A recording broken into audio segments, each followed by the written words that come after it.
Здравствуйте, дорогие девочки! Сегодня я вас хочу познакомить с ковровой вышивкой или нетканый гобелен. Что же нам для этого необходимо? Какие инструменты и приспособления? Во-первых, нам необходим рисунок. Рисунок мы с вами можем найти в интернете или нарисовать сами. Затем также нам необходимы нитки и соответствующая игла. Игла вместе с нитью-направителем. Шерстяные ниточки используем, акриловые нитки используем в своей работе. В чем заключается принцип нашей работы?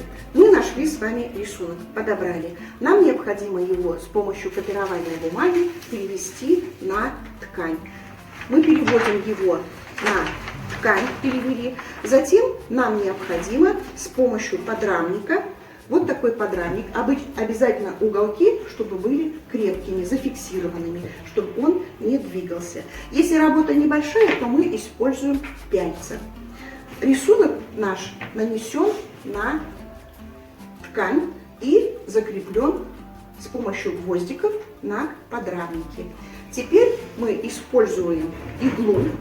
Как же мы будем заправлять иглу? Обратите внимание, игла у нас вот такая, необходима соответствующая игла. Это игла для ковровой вышивки. Она продается в магазинах с 3 иглами. Толщина иголочек разная, то есть в этом отношении можно использовать это акриловые нитки, шерстяные нитки, это могут быть нитки ирис или это будут мулине. Как необходимо заправить иглу, подготовить ее к работе? Нам необходимо через полую часть иглы продвигаемой, видите, у нас вышла петелька.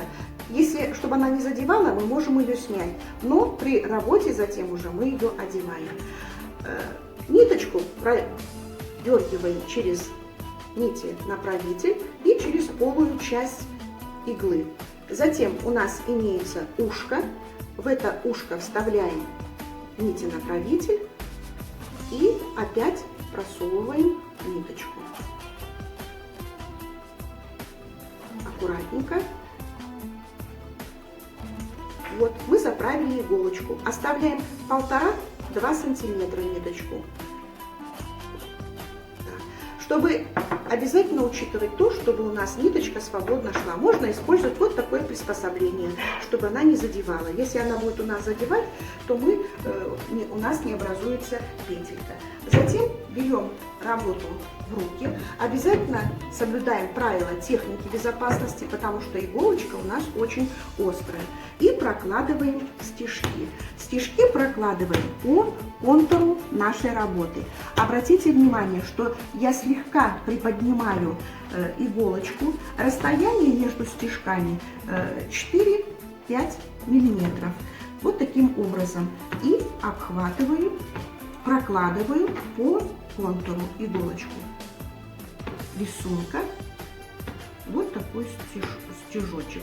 Обратите внимание, видите, это у меня получается изнаночная сторона, иголочка, чтобы ниточка свободно шла, а это у меня получается лицевая сторона. На лицевой стороне, обратите внимание, видите, вот рядочек вот таких петель.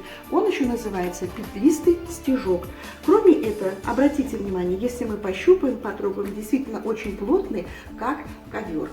В каком порядке можно выполнять работу? Работа у нас выполняется, мы можем горизонтально, вертикально, в круговом плане мы можем вокруг сделать таким образом. Но чтобы наши стежки обязательно шли между собой одинаковом расстоянии, между строчками 1–2 миллиметра. И полностью заполняем данное изделие. Опускаем иголочку и слегка ее приподнимаем.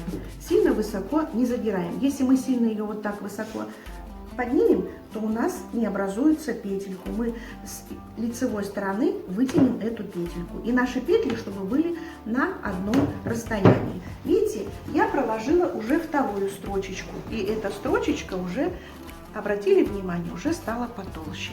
Если мы полностью заправляем весь, то у нас вот такая ковровая техника получается. Если нам необходимо поменять ниточку, мы обязательно должны приподнять иголочку, пальчиком прихватить ниточку и с помощью ножниц отрезать также 1,5-2 сантиметра. Вот таким образом.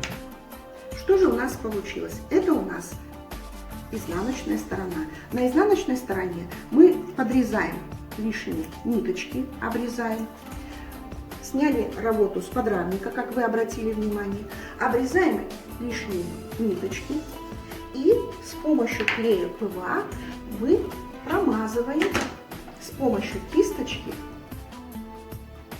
промазываем работу с изнаночной стороны, чтобы она у нас не распустилась.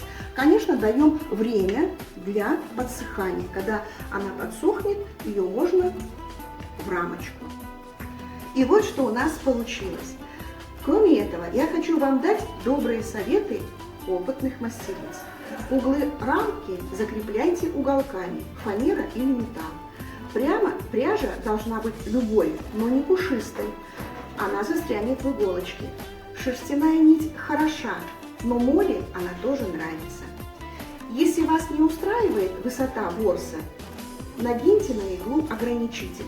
А тем более в наших иглах, обратите внимание, имеются нумерация 10, 12, 8, 6, 4, 2. Мы с помощью ограничителя можем регулировать величину, высоту ворса. Почаще подтягивайте пряжу на поле рамы для свободного продвижения пряжи в иглу, иначе не образуется петлеобразование. Не давайте пряже спутываться. Чем толще пряжа, тем длиннее стежки и расстояние между ними. При заполнении стежками рисунка отступайте от контура на 3 мм. При работе без контура для плавного перехода цвета располагайте стежки разного цвета на более близком расстоянии. Будьте очень осторожны при работе с иглой, она очень острая. Обязательно соблюдайте правила техники безопасности. Будьте усидчивы, аккуратны, и вы поразите всех своими шедеврами. Мы сегодня с вами очень поработали хорошо. И я желаю вам всем творческих успехов и многих-многих идей.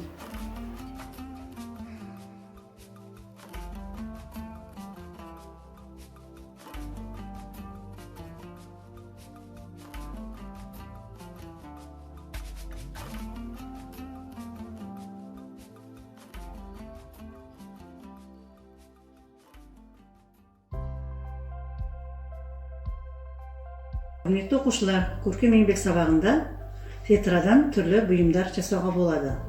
Мысалы, сәукеле, қазақ костюмының бас киімі. Оны әртүрлі әшекейлермен әшекейлеуге болады. Мысалы, моншақпен, сол тәрізді әдемі тастармен әшекейлеуге болады. Мына тағы да сол тәрізді қуыршақ жасауға болады фетрадан.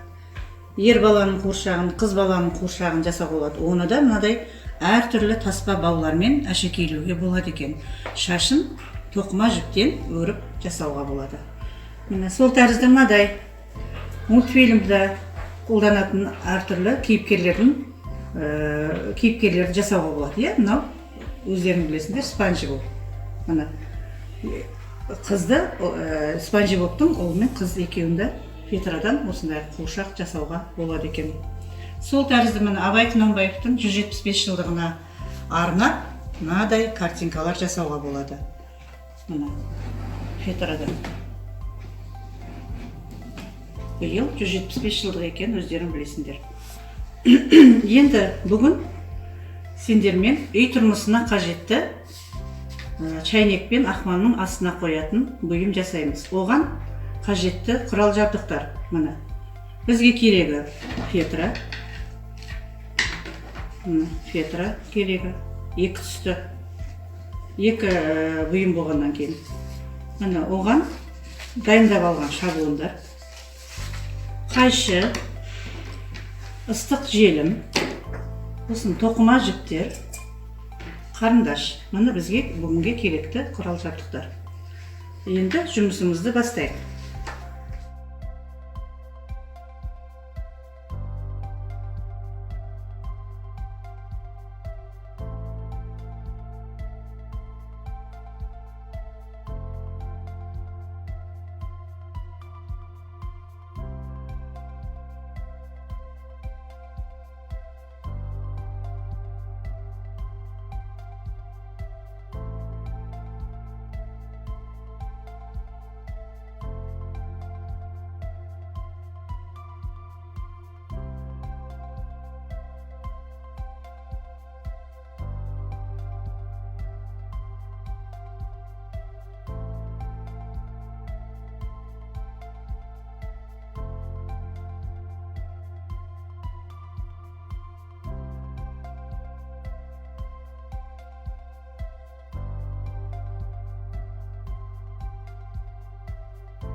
Міне бізде бұйымның шетінде әдемі әшекейіміз дайын болды. Мына жерден ілгек қалдырдым. Мұны не үшін қалдырдым? Мұны қабырғаға іліп қою үшін ілгек қалдырдым. Ілгек жасап қойдық өзіне әшекейдің. Енді алманың ішін әшекейлеу үшін оны да жіппен желімдейміз.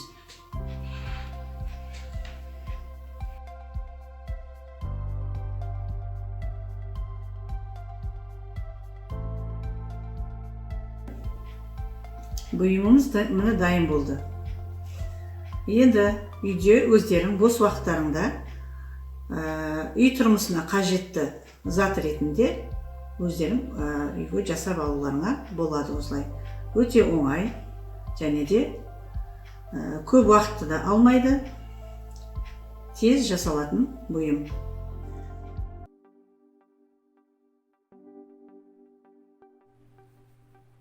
Саламатсыздар ма? Мен бүгін сіздерге натюрморт салу кезеңдерін көрсетіп беремін. Натюрморт дегеніміз бейнелеу өнерінің жанры бір түрі. Натюрморт француздан аударғанда өлі табиғат, жансыз денелер. Бұл тұрмыстық заттар болуы, және де өсімдіктер, жеміс-жидектер, көкөністер болуы, геометриялық денелер болуы, және де осы бізді қоршаған ортада барлық нәрседен натюрморт құруға болады. Натюрморт өзі құрылымы жағынан екі түрге бөлінеді. Бірінші қарапайым натюрморт, екінші күрделі натюрморт. Қарапайым натюрморт дегеніміз бір немесе екі заттан тұратын натюрморт. Ал күрделі натюрморт дегеніміз үш және одан да көп заттардан құралады. Енді натюрморттың кезеңдері бар, төрт кезеңі. Бірінші кезең бұл басты кезең. Басты кезеңде берілген натюрмортты қағаздың бетіне дұрыс орналастыру. Ақ қағаздың бетіне түсіріп, оның бір-бірімен үйлесімділігін, ара қашықтығын, бір-бірімен байланысын көмекші заттар арқылы келтіріп алу. Екінші кезеңі осы жаңағы салынған бірінші кезеңді пішіндерін шығару натюрморттың. Пішіндерін шығарып, көмекші заттар арқылы пішіндерін шығарып алу, сосын көмекші заттарды өшіріп тастау. Одан кейін үшінші кезеңі натюрморттың жарық, көлеңке кездерін белгілеп, оған өз түстерін беріп қою. Анау шағылысатын түстерді қоса отырып, негізі өз түсін жоғалтпау керек. Төртінші түсі осыны содан кейін аяқтау толық. Енді мен қазір сіздерге бірінші кезеңін көрсетейін. Ол үшін бізге қарындаш, өшіргіш керек. Жай қарындаш, сосын өшіргіш. Сосын пішім керек. Пішім A4. Ал мен бастайын. Бүгін біз құмырамен, мен қарапайым түрін көрсетем, құмырамен алманы. Ол үшін қарындаш, өшіргіш, қағаз керек. Бастаймыз. Бірінші, қағаздың төменгі жағынан кішкене төменірек белгілеп қоямыз алатын астын заттарын. Үстіңгі жағынан көп орын қалдырып, мына жерден белгілейміз. Үстіңгі жағы астыңғы жағынан көбірек тұру керек. Өйткені үстіңгі жағынан заттар ауалып тұру керек. Екі жағынан бірдей орын қалдырамыз. Екі жағынан бірдей орын қалдырамыз. Егер біз тік қарап отыратын болсақ, сол жағдайда осылай салынады. Екі жақтан бірдей. Егер ана жерде берілген натюрмортты салып отырсаңдар, егер сол жағынан қарап отырсаң, сол жағынан көбірек орын қалдырасыңдар. Натюрмортты мына шетке саласыңдар. Оң жағынан отырсаңдар, оң жағынан көбірек орын қалдырып, натюрмортты мына шетке қарай саласыңдар. Затқа қарап отырып салынған сурет болса. Ал біз тігінен қарап отырсақ, тігінен осы екі шетінен бірдей орын қалдырасыңдар. Міне енді бізде қазір құмыраменен алманың суретін саламыз. Құмыра деген ол тұрмыстық зат, алма дегеніміз көкөніс, табиғи зат, жеміс жидек. Құмыра салуды бастаймыз. Бірінші орталық сызық жүргізіп аламыз. Орталық сызық жүргіземіз. Орталық сызық. Содан кейін құмыраның ернеуін табамыз. Құмыраның ернеуі өлшеп аламыз, екі жағын бірдей қалып. Құмыраның ернеуінен кейін мойнын табамыз, мойнын белгілеп қоямыз. Мойнын өлшейміз. Одан кейін құмыраның бүйірі бар.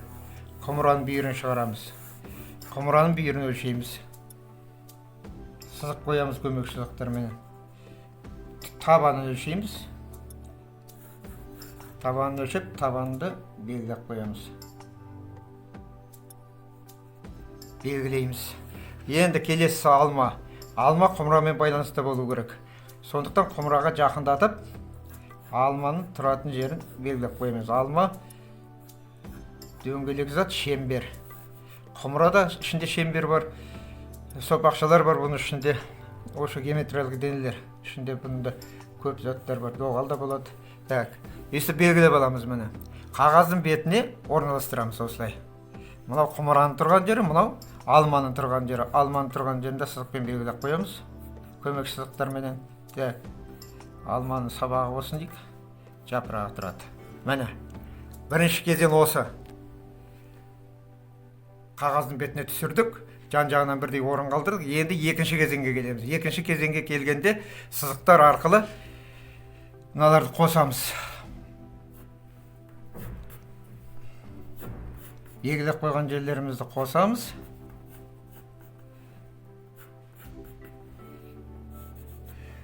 Сосын формаларын шығарамыз. Қостық, енді формаларын шығарамыз. Так, құмыраның деңгейі біздің көз деңгейімізден бірдей болып тұрғаннан кейін құмыраның ауызы сопақша, жешке сопақша болады. Келтіріп аламыз. Жеске сопақшамен. Көзден төмен түсіп тұрса, көз жиегінен, онда сопақшамыз үлкейе береді. Жоғары кеткен сайын кішірейе береді. Көздің тура көк жиегімізге келгенде бір сызық болып кетеді нәгес. Енді мыналарды формаларын шығарамыз құмыраның.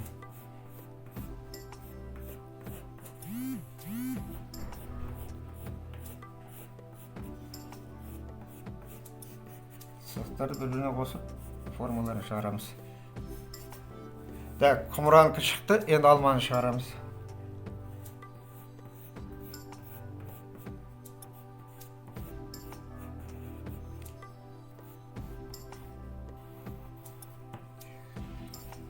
Екінші кезең бітті. Екінші кезең біткеннен кейін көмекші сызықтарды өшіріп тастаймыз.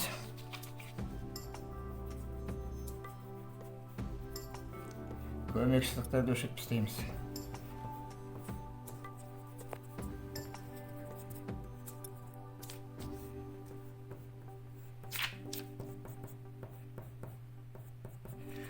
Көмекші сызықтарды өшірдік. Міне, құмырамыз бен алмамыз шықты. Енді келемізді үшінші кезеңге көшеміз. Үшінші кезеңде көлеңкесі. Қай жерде көлеңке түсіп тұр, жарық бізде мына жақтан түсіп тұрса, көлеңке сол жаққа түседі. Соны келтіреміз. Содан кейін жылттың ең жарық жерін көрсетеміз. Ең жарық жері деген жылт деп айтылады. Жылт дегенді бүйтіп белгілеп қоямыз. Мына кез ең жарық жерлері болса, белгілеп қоямыз. Алманы да белгілеп қоямыз. Ең жарық жерлері. Одан кейін көлеңкелерін түсіреміз. Көлеңке, меншікті көлеңке болады. Құмыраның ол мына кезде болады. Одан кейін жартылай көлеңке деген болады. Одан кейін жазықтыққа түсіп тұрған мынаның құмыраның жазықтыққа түсіп тұрған көлеңкесі. Белгілеп қоямыз. Содан кейін, міне, содан кейін мынау бояумен салынатын сурет болса, бояулардың түрін беріп қоямыз. жай қатты баспай өз бояуын өстіріп береміз. Құмыра қоңыр болса қоңырмен жасап қоямыз, алма қызыл болса қызылмен, сары болса сарымен белгілеп, жай ақшыл түрде белгілеп қоямыз. Міне, үшінші кезеңі осы. Содан кейін төртінші кезеңіне келгенде, енді осыны жақсылап аяқтаймыз. Өз түсін жоғалтпай, басып бояймыз бояуларменен. Бояп, көлеңкесін шығарып, көлеңкесі мынау заттың көлеңкесінен кішкене қоюлау болады. Шығарамыз, содан кейін өз түсін беріп, оған жан-жақтан шағылысып тұрған түстерді түсіріп, араластырып, өз түсін жоғалтпай, суретті аяқтаймыз.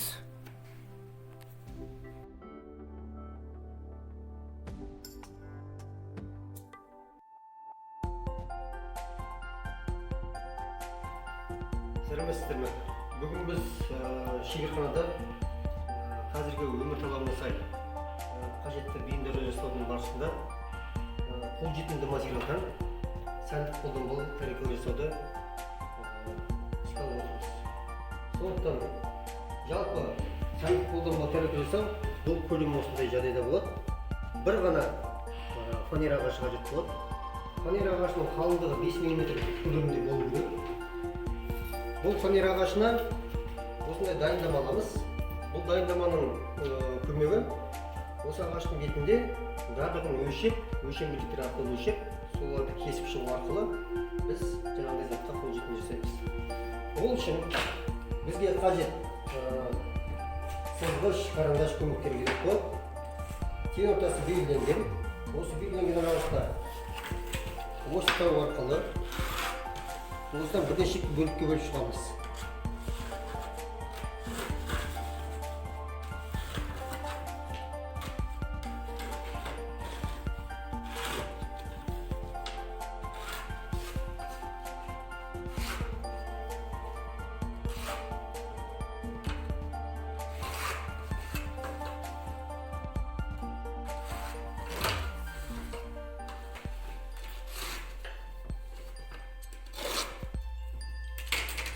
Осы өлшенген өлшемдер бойынша жалпы көлемде біз басқа заттарды қолдануға мәжбүрміз. Ол үшін бізде жалпы өлшем көлемін алып аламыздағы осы өлшемдер бойынша затты кесіп шығамыз. Ол үшін дайындаманы біріншіден ұрлау ұстарында кесіп алуымыз қажет болады.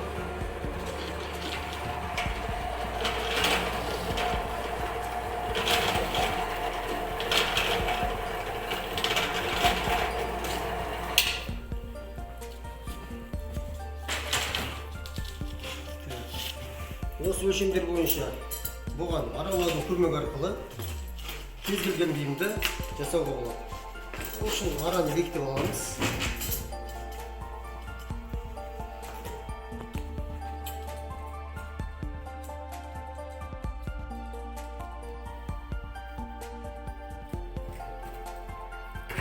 Осы арқылы дайындаманы толығымен кесіп шығамыз.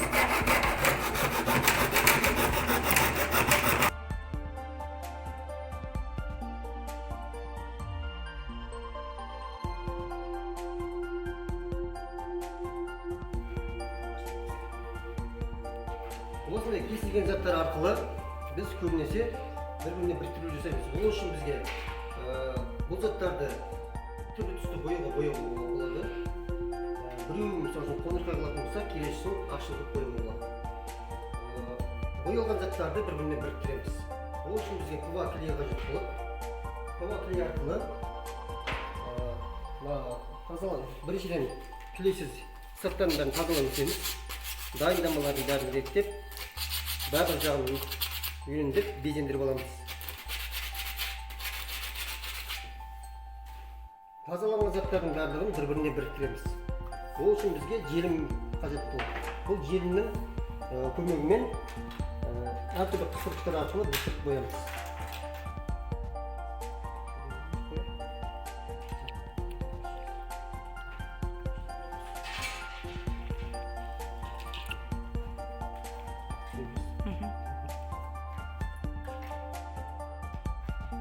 Бұл жерде сөз кетпейді. Уже понятно, желім деп айттыңыз. Аха.